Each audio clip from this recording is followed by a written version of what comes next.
자, 안녕하세요. 자, 컴퓨터 과학과 코딩 두 번째 시간을 시작해 보도록 하겠습니다.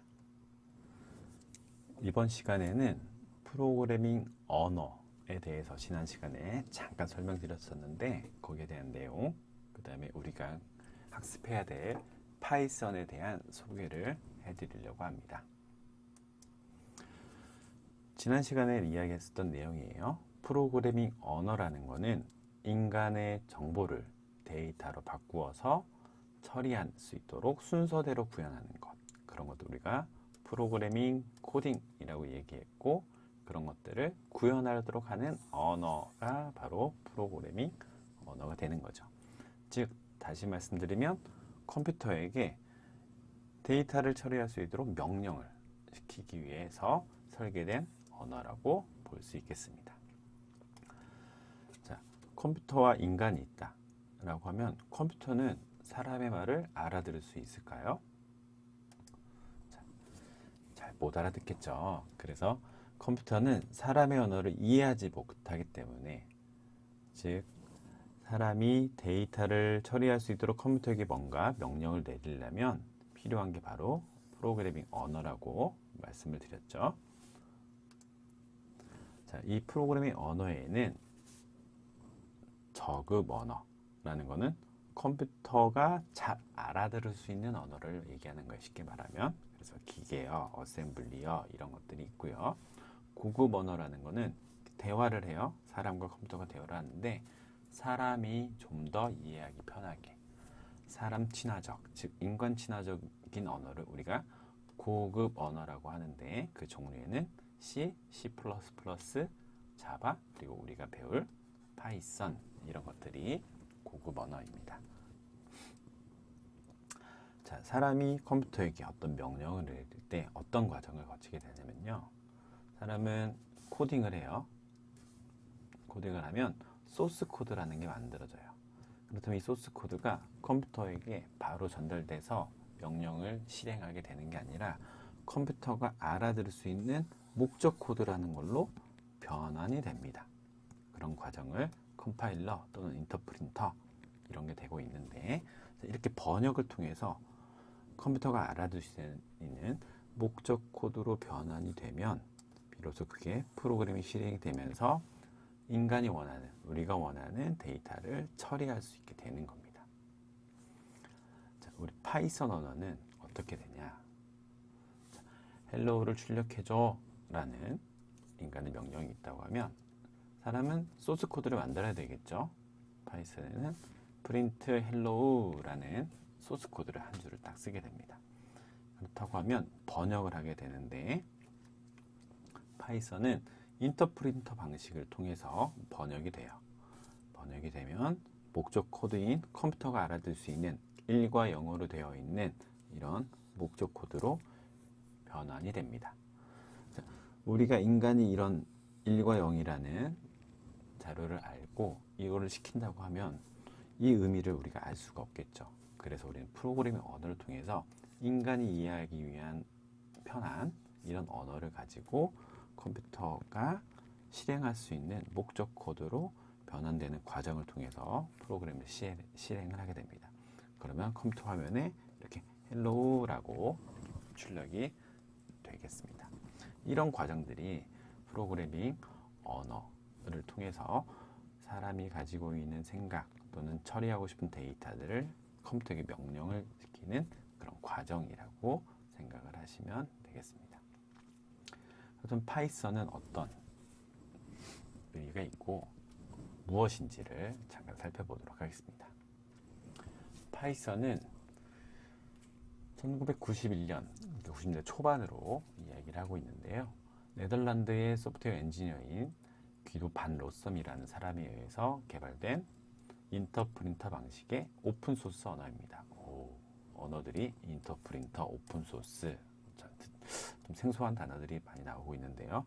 인터프린터라는 거는 앞서 설명드렸듯이 고급 언어로 작성된 소스 코드를 한 줄씩 순차적으로 해석해서 컴퓨터에게 실행할 수 있도록 번역해주는, 변환하는 그런 방식을 이야기합니다. 그리고 오픈소스라는 거는 오픈, 열려 있다는 거죠. 공개되어 있다는 거죠. 그래서 누구나 무료로 사용할 수 있는 그런 프로그램을 얘기하는 겁니다. 그래서 누구나 사용할 수 있기 때문에 협업과 커뮤니티에 의해서 수정, 개발, 배포 이런 것들이 과정들이 이루어지게 됩니다. 즉 파이썬 언어는 한마디로 이야기하면 고급 언어인 거고요. 그 다음에 인터프린터 방식으로 목적 코드로 변환이 되는 거고, 해당하는 거는 누구나 사용할 수 있는 공개 소프트웨어이다 라는 겁니다. 파이썬의 특징으로는 간결하고 문법이 쉬워요. 즉 코드가 간결해서 명확하게 작성할 수가 있고 초보자도 쉽게 학습이 가능합니다. 두 번째는 앞서 말씀드렸듯이 인터프린터 언어예요. 그래서 실행 결과를 바로 수정하면서 작성을 하는 겁니다. 컴파일은 우리가 소스코드를 만든 파일 자체를 전체적으로 한번 변환해서 하기 때문에 그 과정들이 약간 시간이 걸릴 수가 있지만 이거는 곧바로 실행이 가능합니다. 자, 그리고 동적 타입 언어이다. 그래서 변환, 고정이라고 하면은 이제 뭔가 유연성이 좀 떨어지겠지만 동적, 움직일 수 있다는 거예요. 즉 바뀔 수 있다는 거죠. 그래서 변수의 자료형을 지정하지 않고 자유롭게 사용이 가능하다라는 이야기입니다. 그리고 다양한 플랫폼을 지원합니다. 그래서 어떤 OS, 예를 들어 윈도우나 맥 이런 것들은 어떤 특정한 운영체제에서만 동작하는 게 아니라 다양한 운영체제에서 동작을 하고 다른 플랫폼 간에 변경을 해야 되는데 그런 것들이 필요 없이 바로 사용할 수 있다라는 이야기입니다. 그리고 라이브러리라는 것을 제공을 해요. 그래서 앞서 말씀드렸듯이 협업과 커뮤니티 이런 것들이 잘 활성화되어 있기 때문에 여러분들이 개발한 소스를 공간에다 올려놓으면 여러분 필요한 자료들을 충분히 얻어낼 수 있어요. 그런 것들을 우리가 라이브러리라는 형태로 우리가 제공을 하게 되는데 이런 특정한 기능들을 수행하는 이런 라이브러리를 풍부하게 제공을 하고 있습니다. 그래서 소위 말하는 파이썬 고수들이 만든 많은 소스 코드들을 우리는 손쉽게 그걸 찾아서 우리가 하고자 하는 그런 목적에 맞는 프로그램으로 변형하거나 개발하는 데 활용할 수가 있게 됩니다. 마지막으로 확장성과 통합성이 있습니다. 즉 앞서 말했던 고급 언어 중에 C나 자바 이런 것들도 있었어요. 그런 것들과 같이 함께 작성을 할 수가 있다는 이야기예요. 필요한 성능을 어떤 거는 C로 구현하고 어떤 부분은 파이썬으로 조작을 해서 같이 함께 통합을 해서 만들 수 있다는 이야기입니다. 그래서 해당하는 특징 제가 6가지에 대해 설명을 드렸는데 이 밖에 많은 특징들이 있는데 대표적인 특징이 이렇습니다. 이런 해당하는 언어들에 대한 특징들은 우리가 학습을 하면서 여러분들이 이런 것들이 있었구나 라는 거를 직접 체험할 수 있지 않을까 생각이 듭니다. 자, 이런 파이썬 프로그램은 어떤 장점이 있는지 한번 살펴볼게요. 파이썬은 인간의 사고와 유사한 문법을 지니고 있어요. 그래서 비전공자 또는 소프트웨어를 처음 하는 이제 기초자들도 쉽게 배우고 활용하기가 적합하다는 말씀입니다. 대표적인 장점으로 아까 살펴봤듯이 간결하고 쉬운 문법에 대해서 예시를 한번 보도록 하겠습니다. 헬로우를 출력해줘 라는 거를 다른 언어에서는 어떻게 표현을 하는지를 보고 파이썬은 어떻게 하는지를 한번 살펴볼게요. 자, 우리가 알고 있는 고급 언어로 소개했었던 자바와 C를 가지고 헬로우를 화면에 출력하는 방법이에요. 자, 자바는 벌써 코드가 복잡하네요. 자, C 언어도 마찬가지고 여기 안에서 우리가 알고 있는 어떤 규칙들을 찾아내려면 좀 더 많은 학습을 해야겠죠. 어떤 파이썬은 어떻게 할까요? 앞서 봤겠지만 파이썬은 프린트하고 헬로우라고 이렇게 써주면 이 헬로우라는 글씨를 출력을 하는 겁니다. 그죠? 어때요? 자바, C, 파이썬 전부 다 인간이 에게 이해를 편하게 하기 위한 고급 언어임에도 불구하고 이 중에 파이썬은 가장 간결하고 쉬운 문법으로 작성이 되어 있다는 것을 여러분들이 확인할 수 있겠죠. 그렇다면 이제 본격적으로 여러분들이 파이썬을 학습하기 위해서 필요한 거는 파이썬을 개발하기 위한 환경을 구축해야겠죠. 그럼 처음에 파이썬을 설치를 해야 되겠어요. 자, 그럼 다운로드하는 방법을 알려드리겠습니다.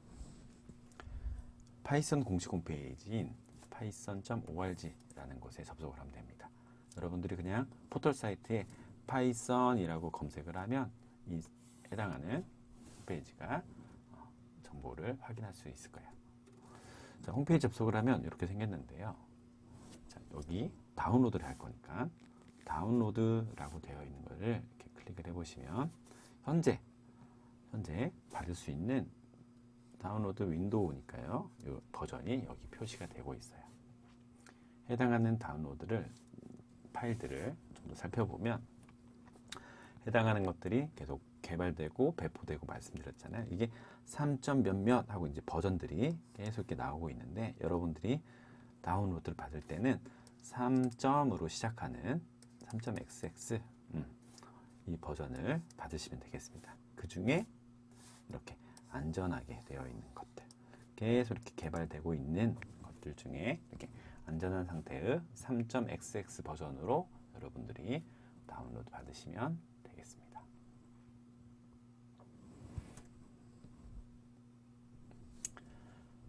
자, 그렇게 다운로드를 받게 되면 파이썬을 설치하게 되는데요. 설치할 때 주의하실 점은 제 밑에 있는 경로 추가 옵션을 꼭 체크를 해주시기 바랍니다. 체크를 하고 다음 버튼을 누르면 이렇게 쭉 여러분들이 석세스하고 성공적으로 프로그램을 설치할 수가 있을 겁니다. 자, 프로그램이 정상적으로 설치가 되면 이제 실행을 해볼 거예요. 자, 실행을 하는 방법은 시작 메뉴에서 설치된 파이썬 프로그램을 찾아서 실행을 하면 되겠죠. 자, 방법은 아래에 있는 이 검색창에서 파이썬이라고 검색을 하면 아마 여러분들은 이렇게 설치되어 있는 파이썬이 나오게 될 거예요. 자, 또 다른 방법은 시작 메뉴에서 해당하는 파이썬을 찾아서 실행을 시키면 되겠죠. 자, 여기서 보면 아이들이라는 게 있어요. 그리고 여기 밑에 보면 파이썬이라는 게 있어요. 자, 각각 실행하는 창이 좀 다르게 나와요. 자, 아이들은 뒤에서 이제 배우겠지만 통합적으로 개발할 수 있는 환경에 대해서 이렇게 셀이라는 형태의 아이들 셀이 있고요. 이렇게 조금은 이제 검정 화면으로 되어 있는데 인터랙티브 셀이라고 부릅니다. 자, 이렇게 실행이 됩니다. 어느 곳에서 실행을 하셔도 상관은 없는데 여러분들이 될 수 있으면 이 환경에서 작업을 하시는 게 편리하실 겁니다. 자, 파이썬 프로그램을 다 이제 설치를 했고 정상적으로 실행이 된다고 하면 나머지 환경들을 좀 더 구체적으로 하겠습니다. 자, 코딩을 할 때 여러분들이 보기 편해야 될 거 아니에요? 그래서 글자를 구분하거나 너비를 통일하기 위해 필요한 개발용 폰트 설정이 필요합니다. 자, 무슨 말씀이냐면 자, 우리 영어에 있는 O, 그리고 소문자 O, 그 다음에 숫자 0 이런 것들은 동그라미 형태로 되어 있기 때문에 폰트에 따라서 구분이 잘 안 되기도 합니다. 또는 소문자 L 또는 대문자 I 그리고 특수문자 중에 all이라고 해당하는 여러분들 자판에 엔터키 위에 있거나 아니면 백스페이스바 옆에 뭐 있게 되는데요. 아마 이런 원표시가 되어 있는 거에 윗부분에 이렇게 되어 있는 특수문자가 있어요. 이런 것들이 글꼴에 따라서는 이 세 가지가 혼동돼서 보여지기도 합니다. 또는 이제 너비가 불일치한 경우가 있는데요. 예를 들어 볼게요. 자, 일반적으로 파이썬 설치하면 이렇게 굴림체로 아마 여러분들 보이게 될 텐데 말씀드렸던 동그라미로 되어 있는 소문자 O, 대문자 O, 숫자 0이에요. 구분이 조금 힘들죠. 그리고 이 밑에 있는 것도 마찬가지로 소문자 L, 대문자 I, 특수문자 O를 이렇게 표기한 거예요. 그 다음에 A, B, C, D, E, F, G 라는 8글자를 쓰고 밑에도 똑같은 8글자 썼는데 자, 여기 너비가 안 맞아요. 그죠? 자, 이런 불편함이 있어서 이런 것들을 해결하기 위해서 필요한 게 개발 전용 폰트를 설치를 해서 적용을 하는 겁니다. 자, 개발 전용 폰트에는 나눔 코딩 글꼴과 D2 코딩이라는 글꼴이 있어요. 해당하는 코딩은 여러분들이 검색을 하시면 다운로드 받을 수가 있어요. 그렇다고 하면 일단은 이런 동그라미로 되어 있던 거 소문자 L, 대문자 I, all 이런 것들이 이렇게 명확하게 구분이 되어지죠. 그리고 해당하는 글자의 너비에 또 이렇게 간격이 잘 맞춰지는 것을 확인하실 수가 있을 겁니다. 그래서 여러분들이 편리한 글꼴을 설치를 해서 활용을 하시면 좋을 것 같습니다. 자, 글꼴을 다운로드 받는 방법이에요. 그래서 GitHub라는 사이트에 들어가면 이렇게 나누고 디코딩이나 디코딩이라는 글꼴을 받아낼 수 있어요. 여러분들 포털에서 검색을 하시면 충분히 어렵지 않게 받아낼 수가 있을 겁니다.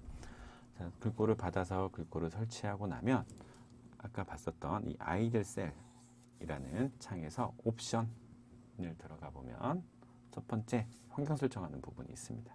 거기서 이 폰트 부분에서 내가 방금 받았던 이 디코딩이라는 선택을 해서 OK 버튼 눌러주면 될 거예요. 자, 그리고 색깔들도 여러분들이 바꿔낼 수가 있어요. 그래서 뭐 하얀색이 싫다, 나는 검정색으로 하고 싶다, 아니면 해당하는 글자에 대해서 뭐 어떤 글자는 파란색으로 보여지고 어떤 색은 뭐 보라색으로 보여지고 여러분들이 원하는 색깔들이 있다고 하면 이렇게 하이라이트를 주는 그 설정들도 바꿀 수가 있습니다. 이거는 참고로 하시고요. 보통은 제가 말씀드리는 건 이 글꼴 설정을 해주시면 좋겠다라는 거를 말씀을 드리는 겁니다. 자, 그렇다고 이제 파이썬을 본격적으로 실행을 해볼게요. 시작하면 아이들 편집기를 사용을 할 거예요, 우리는. 그래서 파이썬은 기본적으로 간단한 통합 개발 환경인 아이들이라는 IDLE라는 것을 제공을 합니다. 그래서 쉘 모드와 에디터 모드가 있는데요. 자, 두 가지 모드를 잘 살펴보시면 똑같이 보여지는데 일단 차이점은 여기 프롬프트라는 이 꺽쇠 3개가 보여지네요. 이 쉘 모드에서는 코드를 한 줄씩 한 줄씩 입력을 하는 거예요. 그러면 한 줄 단위에서 해석을 해서 바로 결과를 출력하는 거예요. 그런데 여기서는 코드를 저장을 하지 않아요. 저장을 하지 않기 때문에 재사용이 불가능합니다. 즉 결과만 바로바로 볼 수 있는 거예요. 자, 오른쪽에 있는 거는 왼쪽에 있는 거와 좀 다르네요. 그러니까 위에 여기 프롬프트가 없어요, 일단. 그죠? 자, 즉 이거는 우리가 텍스트로 파이썬 코드를 여러 줄을 입력을 해서 파이썬은 한 줄씩 한 줄씩 해석을 해서 결과를 보여주게 되겠죠. 그래서 전체 내용을 한 번에 실행을 하고 그런데 중간에 에러가 발생되면 결과가 나오지 않습니다.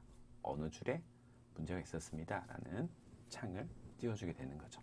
그래서 파이썬 파일을 이 에디터 모드에서 파일과 저장을 누르면 .py 파이썬 파일로 저장을 할 수가 있고 저장된 파일은 다시 불러다가 재사용이 가능하게 되겠습니다. 자, 이 쉘 모드와 에디터 모드를 여러분들은 학습하면서 두 개를 동시에 열어놓고 사용하는 것도 방법이 되겠습니다. 즉 코드는 작성은 에디터에서 하고요. 결과는 이 쉘 모드에서 보게 됩니다. 그래서 여러분들이 파이썬 파일을 저장을 하면 저장을 하고 코드를 작성을 다 했다면 저장을 하겠죠. 저장을 하고 이 run이라는 데 가면 run 모듈 또는 F5번이라는 거를 누르면 여기 안에서 결과를 확인할 수가 있어요. 그래서 즉 아까 우리가 처음에 봤었던 프린트 하고 여기다가 hi라고 이렇게 쓰는 코드를 작성을 하면 저장을 하고 넘겨주면 이쪽에서 hi라고 이렇게 결과물이 나오게 되는 겁니다. 결과를 확인할 수 있다는 말씀이에요. 자, 파이썬을 한번 실습을 한번 해볼게요. 간단한 걸요. 자, 파이썬 쉘 모드에서 실행을 한번 해보도록 하겠습니다. 즉 프롬프트 있는 데서 1-3 누르면 바로 그 밑에서 4 이렇게 나오게 되는 거예요. 또는 우리가 알고 있는 그 사칙 연산들을 좀 더 해보면 2-3에 괄호를 쳤네요. 거기다 곱하기 5를 하면 5, 25가 되겠죠. 이런 결과물이 잘 나오는지 한번 해보시기 바랍니다. 나누기도 마찬가지예요. 나누기도 이렇게 정상적으로 잘 되고 있네요. 자, 이렇게 숫자들이 잘 나오고 있는지 잘 보시면 이렇게 우리가 손쉽게 파이썬을 한번 해보는 그런 시간이 될 겁니다. 근데 보시면 여기 나누기를 하게 되니까 이렇게 소수점들이 생기네요. 자, 이런 것들도 여러분들 눈여겨 보시면 좋을 것 같습니다. 나중에 추가적으로 설명을 할 때 학습을 하겠지만 이런 것들 미리 알아두시면 좋겠죠. 자, 그래서 파이썬 에디터 모드에서 코드를 작성하고 이제 파일을 저장해서 한번 실행을 해볼게요. 위에 거는 쉘 모드에서 한 거고요. 밑에서는 이제 저장을 한번 해서 실행해 볼게요. 자, 프린트 하고 가로치고 따옴표를 통해서 헬로우라는 글씨를 이렇게 그 안에다가 넣어봅니다. 그래서 한 줄을 쓰고 나서 자, 저장하는 방법이에요. 파일을 누르고 세이브를 누릅니다. 세이브 눌러서 파일명을 물어보면 자, 첫 번째니까 그냥 ex01이라고 저장을 하시면 여기 위에 있는 파일이 처음에는 untitled 제목이 없었는데 제가 방금 저장을 하니까 이렇게 ex.py라는 파일이 저장이 되고 있죠. 그럼 저장된 거를 run에 있는 run 모듈 또는 F5 키를 누르게 되면 앞서 있었던 쉘 모드가 다시 열리면서 쉘 모드에서 해당하는 파일 ex01.py의 결과물이 hello야라는 거를 이렇게 표기를 해주게 됩니다. 자, 우리가 이제 파이썬을 시작하는데 파이썬에 나오는 주요 용어들을 먼저 한번 살펴보고 그 뒤로 다음 시간부터 여러분들이 정말 파이썬들 하면 속에서 같이 함께 하는 것들을 하나씩 한번 해보도록 하겠습니다. 시작하기 앞서서 주요 용어들을 한번 살펴보게 되면요. 자, 먼저 표현식이라는 이야기를 하게 될 거예요. 표현식이라는 거는 어떤 값을 만들어내는 간단한 코드예요. 오른쪽에 보시면 273 이거는 273을 표현하기 위한 이 값을 만드는 코드예요. 자, 그래서 여기 보시면 숫자 또는 이런 수식, 문자열 같은 거를 의미하는 거예요. 즉 표현하는 걸 얘기하는 거예요. 자, 그걸 우리 표현식이라고 합니다. 자, 이런 표현식들이 보이게 되면 문장이 되겠죠. 그렇죠? 문장이 돼요. 그래서 한 줄은 하나의 문장이 될 거예요. 일단 표현식이 이렇게 하나 되면 이게 하나의 문장이 되는 거예요. 그래서 문장과 문장이 모여지면 프로그램이 되는 거예요. 어떤 프로그램 같은 경우에는 한 줄, 한 문장이 하나의 프로그램이 되는 거예요. 앞서 봤었던 프린트 헬로우라고 하는 거 한 줄, 그거는 헬로우를 출력하는 프로그램이 되는 거예요. 자, 그런데 그 줄이 많이 있다. 여러 줄이 모여져서 어떤 해당하는 기능을 수행한다. 그러면 그런 문장들이 모여서 바로 프로그램이 된다는 말씀입니다. 자, 기본적인 용어고요. 그 다음에 여러분들의 중요한 용어 중 하나가 이제 키워드예요. 키워드. 키워드라는 거는 특별한 의미가 부여된 단어예요. 즉 파이썬에서 내가 이름을 이제 여러분들이 쓰게 될 텐데 이름을 내가 미리 사용하겠다. 파이썬에서 미리 사용할 테니 이거는 쓰지 마 라고 하는 예약해 두은 단어예요. 그 단어에는 true, false, if, elif 이런 기타 등등의 이런 키워드가 있어요. 사용자가 프로그램 코딩을 할 때 어떤 이름을 정해서 쓰게 될 텐데요. 이름을 쓰는 거는 뭐든 써도 좋은데 키워드는 안 됩니다. 키워드는 이미 예약되어 있는 거니까 안 돼요. 그래서 해당하는 단어가 키워드인지 아닌지는 구분이 필요해요. 뭐 그렇다고 외울 필요는 없겠지만 여러분들이 주로 사용하게 되는 그런 언어들을 보면 이런 키워드인지 아닌지를 여러분들이 학습하면서 이제 파악할 수 있을 겁니다. 자, 그런 이름들을 질 때 하는 것들이 바로 이제 식별자예요. 식별자. 식별자에 대한 규칙이 있습니다. 식별자에 대해서 먼저 설명을 드릴게요. 아까 말씀드렸듯이 키워드는 안 돼요. 즉 프로그래밍 언어에서 이름을 붙이는데 사용하는 단어를 쓰는 게 이제 식별자인데 식별자를 만들 때 첫 번째는 키워드는 사용이 불가합니다. 그리고 이름을 붙일 때는 A나 B처럼 의미 없는 단어보다는 넘버, 미스 이런 같은 내가 표현하고자 하는 그런 단어의 즉 변수의 값이 어떤 의미인지 이름만 봐도 어느 정도 유추할 수 있도록 의미 있는 단어를 사용하는 것을 권장을 합니다. 그리고 한글을 사용할 수 있어요. 사용할 수 있지만 일반적으로는 알파벳을 사용합니다. 자, 그리고 추가적인 규칙을 살펴보면 이 네 가지는 매우 중요합니다. 매우 중요해요. 자, 여러분들이 꼭 기억하시기 바랍니다. 즉 이름을 지을 때 키워드는 안 된다는 말씀을 제가 계속 말씀드렸어요. 키워드는 안 됩니다. 자, 그리고 숫자는 써도 돼요. 써도 되는데 숫자로 시작하는 게 안 된다는 거예요. 그죠? 예를 들어서 첫 번째 넘버에서 넘버 1 이런 건 되는데 첫 번째 숫자라고 해서 1하고 넘버 이렇게 쓰는 거는 이거는 안 된다는 말씀이에요. 자, 숫자로 시작하면 안 된다. 그리고 특수 문자는 사용을 할 수 있어요. 단, 언더스코어, 즉 밑줄 이것만 쓸 수 있어요. 자, 넘버하고 첫 번째 숫자니까 빼기 1 이런 식으로 쓰면 안 돼요. 이 빼기는 안 되고요. 넘버하고 밑줄하고 1 이건 됩니다. 그래서 이 밑줄만 쓸 수 있다라는 말씀을 드리는 거예요. 공백은 안 됩니다. 이름 쓸 때 넘 하고 한 칸 띄고 1 이렇게 하면 안 된다는 거예요. 자, 공백은 포함하지 않습니다. 자, 그런 말씀을 드리는 거예요. 그래서 이 식별자 생성 규칙 중에 이 네 가지는 여러분들이 꼭 기억하시기 바랍니다. 자, 앞으로도 자주 나올 거예요. 자, 그 다음에 쓰는 것 중에 이제 주석이라는 게 있어요. 주석. 우리가 코딩을 쭉 하는데 사용자가 내가 어떤 이 코딩을 설명하기 위해서 쓰는 설명문 같은 걸 할 때 코딩을 할 때 프로그램이 실행되지 않아야 되는 부분들에 대해서는 이렇게 샵 기호를 붙여서 활용을 합니다. 그래서 샵 기호 이후에 있는 거는 아, 주석이구나 라고, 즉 설명문이구나 라고 인식을 하기 때문에 프로그램 진행에서는 제외 처리를 하게 됩니다. 자, 여러 줄을 주석 처리할 경우에는 샵 기호는 이제 한 줄을 쓸 때고요. 여러 기호를 할 때는 이 따옴표 3개를 붙여서 설명 문구를 쓰시게 되는 형태로도 활용이 가능합니다. 자, 여기까지가 파이썬을 설치하고 여러분들이 시작하는 단계에서 알아야 되는 내용들입니다. 자, 이번 시간을 정리해 볼게요. 자, 프로그래밍 언어는 인간이 컴퓨터에게 특정 작업을 수행하고 지시하기 위한 언어예요. 그리고 기계 친화적인 저급 언어와 인간이 알 수 있는 고급 언어로 구분되어진다. 이런 것들이 기본적인 내용이고요.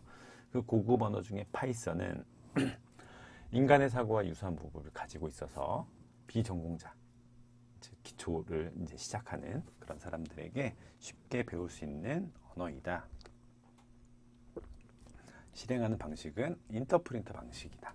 그리고 누구나 사용할 수 있는 오픈소스 프로그램이다 라는 말씀을 드렸습니다.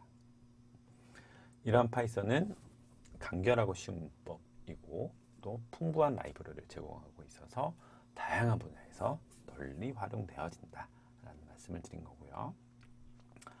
파이썬을 보셨다시피 텍스트 기반으로 프로그래밍을 하는 거예요. 그래서 코딩을 작성하고 실행하고 또는 오류를 찾아내는 디버깅 등을 쉽게 할 수 있는 IDLE 통합 환경을 기본적으로 제공되어진다 라는 말씀을 드렸습니다. 여기까지가 이제 파이썬을 이제 여러분들이 시작하기 위한 기본적인 시작 단계라고 생각을 하시면 될 것 같고요. 다음 시간부터는 본격적으로 파이썬에 대해서 좀 더 심화 있게 하나하나 알아가 보도록 하겠습니다. 자, 오늘은 여기까지 하겠습니다. 감사합니다.